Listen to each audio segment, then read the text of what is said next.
X minus 1.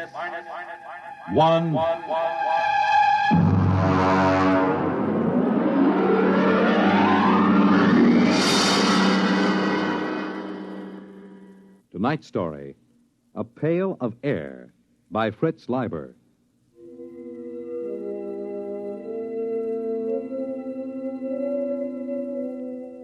It was pretty quiet in the nest. Pa was just sitting by the fire, staring into it like he does these days. And Ma was asleep. That's why it was so quiet. Ma has some pretty bad times when she just screams and huddles back against the blankets that line the nest. Sis was looking at herself in the mirror that hangs next to the bookshelf. I don't know what she finds to look at so long, but then she's a girl. She just looks at herself. Saturdays, when Pa puts a couple of extra lumps of coal on the fire and we take a bath, she looks at herself in the mirror and sometimes she cries. I dropped the book I was reading, and I guess that woke Ma. Huh? What? What? Pick up the book, Bud. I'm sorry, Pa. It's come back. Hasn't it, Alfred? It's come back. It was just Bud. He dropped his book. Oh, but it's come back. Well, it's out there now, isn't it? I feel a lot warmer. Now, Ethel. It's up there in the sky. Just the way it always was. I know. I had a dream, Alfred. I know, dear. Sis, melt your mother a cup of water.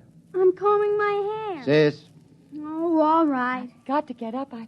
I know it's there. There'll be crocuses. And the spring bulbs. And daffodils. What are daffodils, Ma? Well, Buddy, they're a flower. And they're very pretty. Yellow on a tall green stalk. Oh, I want to go out. I want to take the children out. All right now, Ethel. Here's some water. Come on, children. We'll all go out and you can play in the sun. Sure, Ma. Here, drink the water, Ma. It's cold, Alfred. You rap on the pipes and make that super send up some more heat. What's a super, Pa? It doesn't matter, Bud. There aren't any anymore. Oh. Pa, the pail's running low. Bud, you better get into your things and go out and get an extra pail of air. There are a couple of pails behind the first blankets. Go on, get into your things. It isn't back, is it? No, it isn't. There's no sun in the sky. No sun, is there? No, Ma. What was it like? The sun. Sis, don't get your ma upset. The sun was yellow. And so bright you couldn't look at it. Burning hot. So hot. But when you stretched out in it, made you feel warm all over. Tingly warm. It's been so long since I've been that warm. I was warm last year on my birthday when Pa put all that extra coal on. And then every morning it would come out of the east, make the clouds all pink and yellow. And the mist would rise in the ground, and then slowly everything would glow warmer, warmer. And then it would be up there in the sky, shining, warm. Hurry up, Bud. I'm almost ready, Pa. I want the sun. I want the sun back. Alfred, get me the sun. It's gone, Ethel. There's nothing I can do. For Christmas? On my birthday? Go ahead, Bud. Take the big pail and get it full this time. There's no sense in taking the trip for only half a bucket of air. I spilled it the last time. It's dark, Alfred, it's dark. Go ahead, Bud. Strap down the helmet, will you, sis? For goodness sake, stand up straight. Okay. All right, I'll be right back. Don't hold the blankets open too long. All right, Ethel. We're all safe. Bud will be right back with another pail of air. It's all right.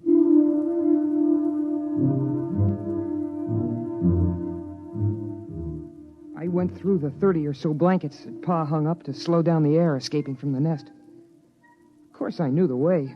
I've been going out for air since I was a kid.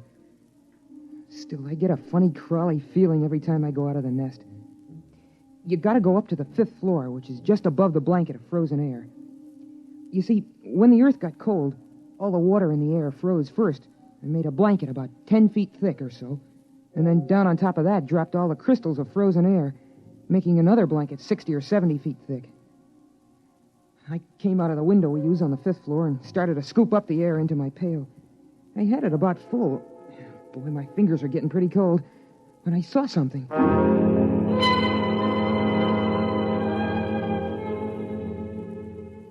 Hey, that's a light.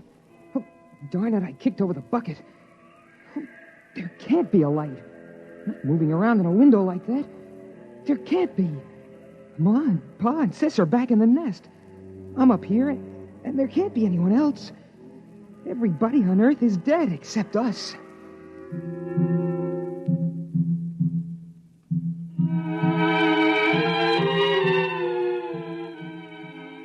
I had an idea how Ma must feel sometimes, the way she sees things.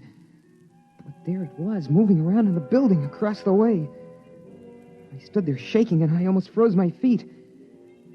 I did frost my helmet so solid on the inside I couldn't see anything. So I hurried up and scooped up another bucket of air and headed back for the nest as fast as I could.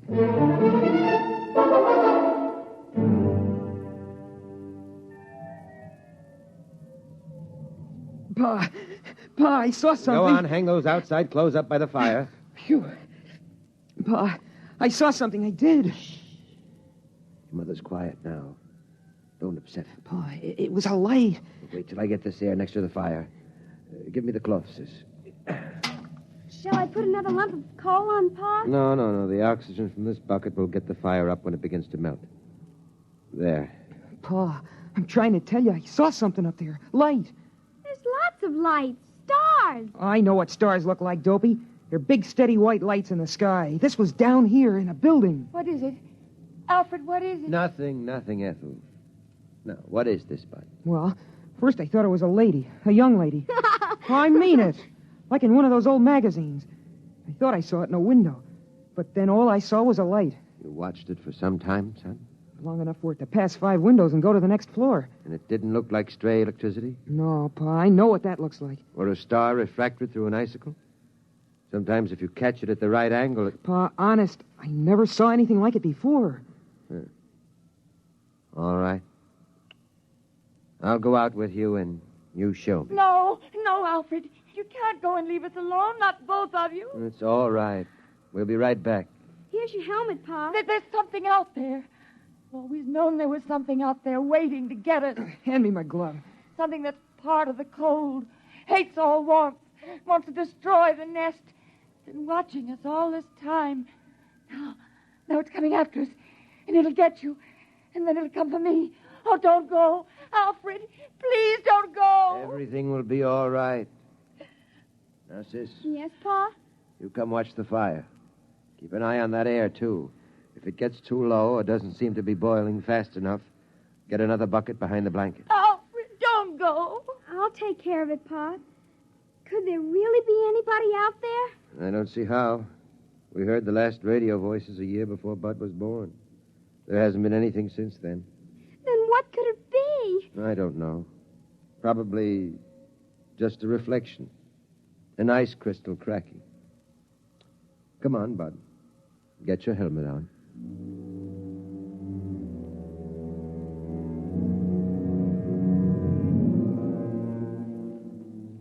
It's funny. When I go out alone, I'm not scared or anything. But when I go out with Pa, I always hang on to his belt like I used to when I was a little kid. Habit, I guess. It's the same no matter what trip we take. On the 5th floor, we stopped to rest just before we went out. We were in the room with the frozen people.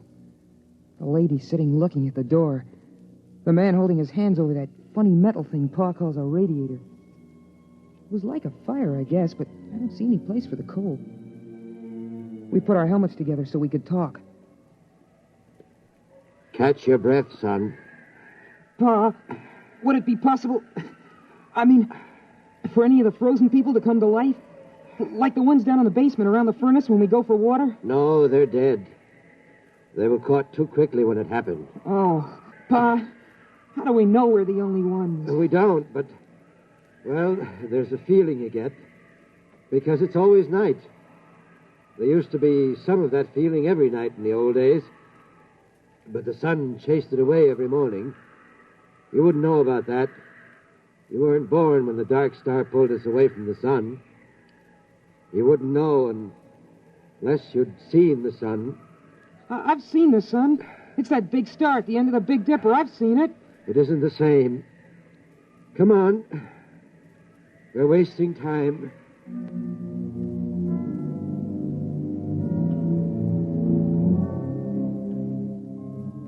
I don't know what the city looked like in the old days, but now it's beautiful. The starlight lets you see it pretty well. We're up on a hill, and the plain slopes down away from us. Some taller buildings push up out of the feathery plain, topped by rounded caps of air crystals. Some of them are on a slant because a lot of the buildings are badly twisted by the quakes and everything when a dark star pulled the Earth away from the sun. That's why Pa can't seal up the nest airtight. The building's twisted too bad. Besides, we have to keep the chimney open. We touched our helmets together so we could talk. Is that where you saw it, son? It isn't there anymore. Uh-huh. But it feels different. I mean, as if there's something out here, waiting. Bud, if you see something like that again, don't tell the others. Huh? Why not? Well, your ma's sort of nervous these days, and we owe her all the feeling of safety we can give her. Once it was when your sister was born, I was ready to give up and die, but your mother kept me trying. Another time, she kept the fire going a whole week all by herself when I was sick. She couldn't do that now. Not the way she is. But you know that game we sometimes play, tossing a ball around? Well, courage is like a ball. A person can hold it only so long, and then he's got to toss it to someone else. When it's tossed your way, you've got to catch it and hold it tight, and hope there'll be someone else to toss it to when you get tired of being brave. Yeah, I guess so. Come on. We'll fill up the pails and get back. But what about whatever it is out here? We'll just have to wait and see. Come on. Before the helmets frost over.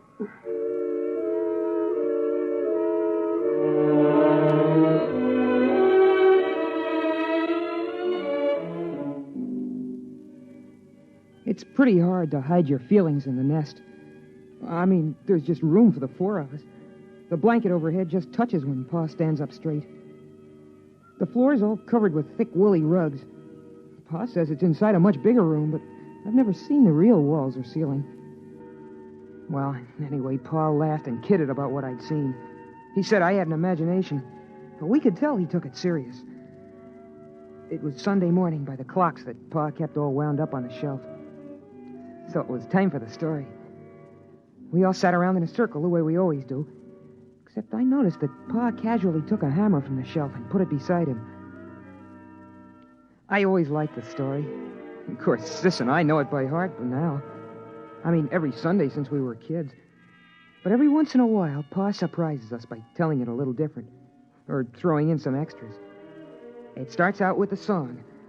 Ma used to sing it, but she forgets the words sometimes. And now Pa sings it mostly.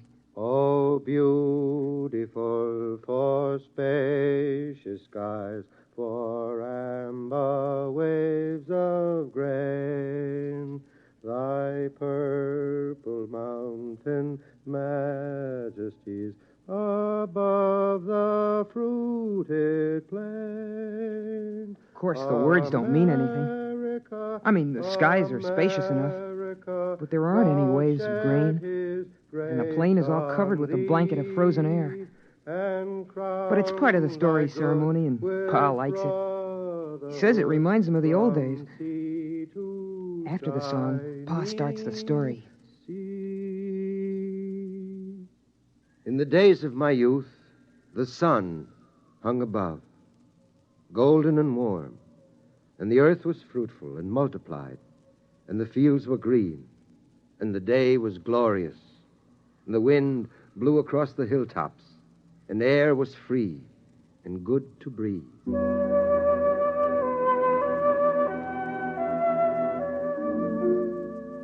That's the part of the story I like best, about how it was with the sun nice and warm.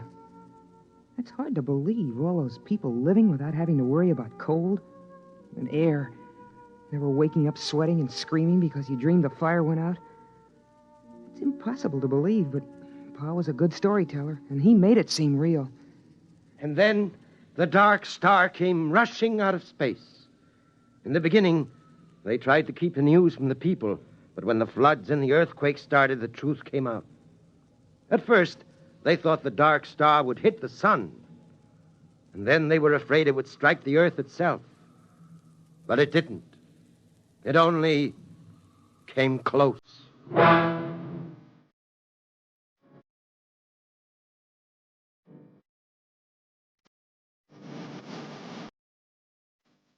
Pa tells it like the sun and the dark star fought for the earth like two dogs over a bone. I know what he means, because I've seen a picture of a dog in a magazine. And then the dark star won and carried us off. But the sun kept the moon. There were earthquakes and floods. Pa says that mountains fell and oceans slopped over. Oceans, that's a lot of melted water lying around loose. It's hard to imagine. Pa says it was so. Then came the open question time in the story. Sis asked a question about what girls wore for clothes. And I asked Pa how people acted in those days when the earth was twisted and jerked almost apart. Well, Bud, I was too busy to notice much. A friend of mine, Dr. Weisbrod, and Kelly, the geophysicist, and Walters, the astronomer, we knew what was going to happen. And we were working to fix up a place with airtight walls and insulation and big supplies of food and bottled air. But the place got smashed up in the earthquakes, and they were all killed. So I put the nest together at the last minute in the living room of our apartment. It's a 4-room apartment. You must have seen some of the people, like the frozen ones downstairs. At that time, Bud, I only thought of one thing. Your mother and survival. If I had stopped to think, I wouldn't have even tried to make the nest. It would have seemed ridiculous. Blankets and a coal fire against the cold and vacuum of space. But I didn't think. I survived.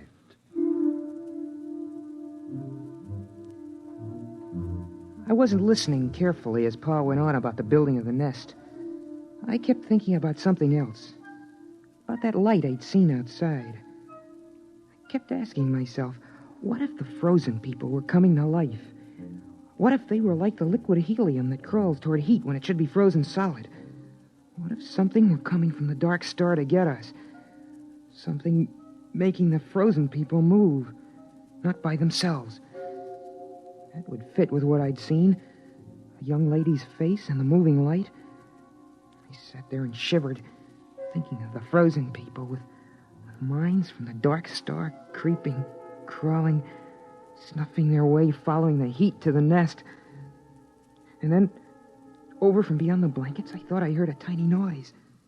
So I asked myself then, what's the use of going on? Why prolong a doomed existence of hard work and cold and loneliness? The human race is done. The earth is done. Why not give up, I asked myself. And then I did hear the noise, louder this time, a kind of shuffling tread coming closer. And then I got the answer. The Earth's always been a lonely place millions of miles from the next planet. And no matter how long the human race might have lived, the end would have come some night. Those things don't matter. What matters is that life is good. There's a lovely texture, like some rich cloth or fur, or the petals of flowers, crocuses, daffodils, or the fire's glow. And that's as true for the last man as the first. Still, those steps kept shuffling closer. Pa was talking, and Ma was dreaming with her eyes closed, and Sis was looking at herself sideways in the mirror. And I was the only one who heard the noise. A noise outside. So right then and there, I told myself that I was going on as if we had all eternity ahead of us. I'd have children, and I'd teach them all I could. I'd get them to read books, try to enlarge and seal the nest. I'd try to keep everything beautiful and alive. I'd keep alive my feeling of wonder, even at the cold and the dark and the distant stars. Pa, I hear... I know. What is it, Alfred? What is it? What's going on? Oh, you've got to tell me. Pa, I'm scared. Quiet. Bud, you heard it? Uh-huh. Kind of shuffling. Coming toward the nest. Sis, take care of your mother. It's all right, Ma. Lie down. Come on. I'll take the hammer. You take the hatchet. What is it, Pa? What is it? I don't know. Listen. It's closer. Mush. Pa, the blanket is moving. Ready with your axe. Hello? Who's there? Is there somebody in there? Come in. It's all right. They're alive. Alive. Who are you? Alfred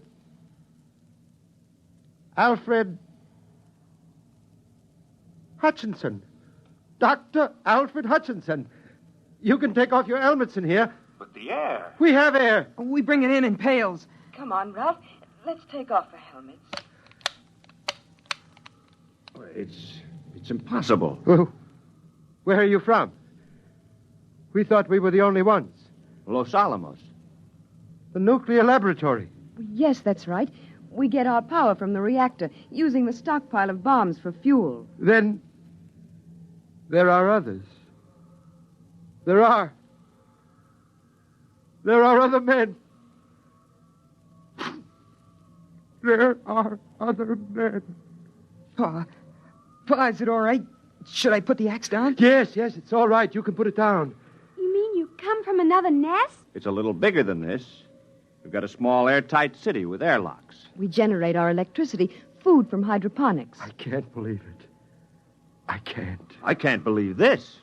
It's impossible. You can't maintain an air supply without hermetic sealing. It's impossible. Oh, no, it's simple. As long as you keep the fire going to melt the air and enough air boiling to keep the fire burning. How did you come here? Why? Well, we keep scouting around for survivors. There are a number of colonies, Brookhaven, Oak Ridge, and Harwell in England, and the Argonne Laboratory in France. We didn't expect to find anything in this city, though. But our detectors picked up a heat trace, so we tracked it down. Alfred, you're forgetting your manners. We have company. Of course. Sis, throw a handful of coal on the fire. Pa, a whole handful? Doesn't matter now. And Bud, bring out another pail of air. Oh, it's incredible. And you have laboratories and transport? We only have a two-seater Scout, but if we rip out the bulkhead to the storage compartment, we can make it all right. We can have you back at Los Alamos in 4 hours. What's the matter?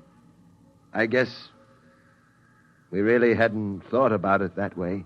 But, I wouldn't know how to act there. And besides, I haven't any clothes. Just doesn't seem right to let this fire go out. It's been 18 years. Burning every minute. But you can't stay here. Ralph. But after all... Ralph. Oh. Look, Dr. Hutchinson, we'll go out to the ship and bring back a small power heater. I know this is very sudden and upsetting to you. You need a chance to adjust. We'll be back in a few minutes. It's incredible. In buckets, air in buckets. Well, They didn't think the nest smelled so good. I could tell. She had a wave in her hair. Did you see that? And lipstick. I suppose we have to decide what to do. Pa, at Los Alamos and those other places, there'll be lots of people, won't there? Yes, I mean, not just your father or a brother. that's right. Boys? I suppose so. But somehow I feel a little empty. Alfred, it's different now that we know others are alive. You don't have to feel the responsibility for keeping the human race going. Pa, I'd like to see those rockets and laboratories. Wouldn't you, Pa? I suppose so. It won't be easy leaving the nest. I mean, it's just right, and there's only 4 of us. It's kind of a scary idea. Big place with a lot of strangers. You'll get over that feeling, son. The trouble with the world was that it kept getting smaller and smaller till it ended with just the nest. Now it'll be good to have a real, huge world again. The way it was in the beginning.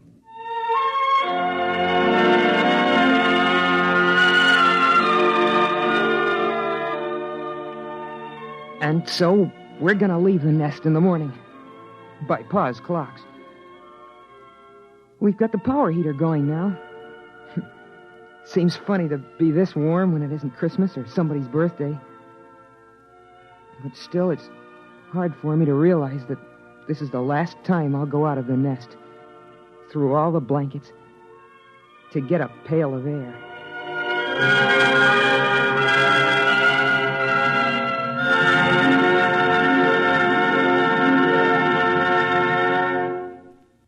You have just heard X-1, presented by the National Broadcasting Company in cooperation with Galaxy Science Fiction Magazine. Your announcer, Fred Collins. X-1 was an NBC Radio Network production.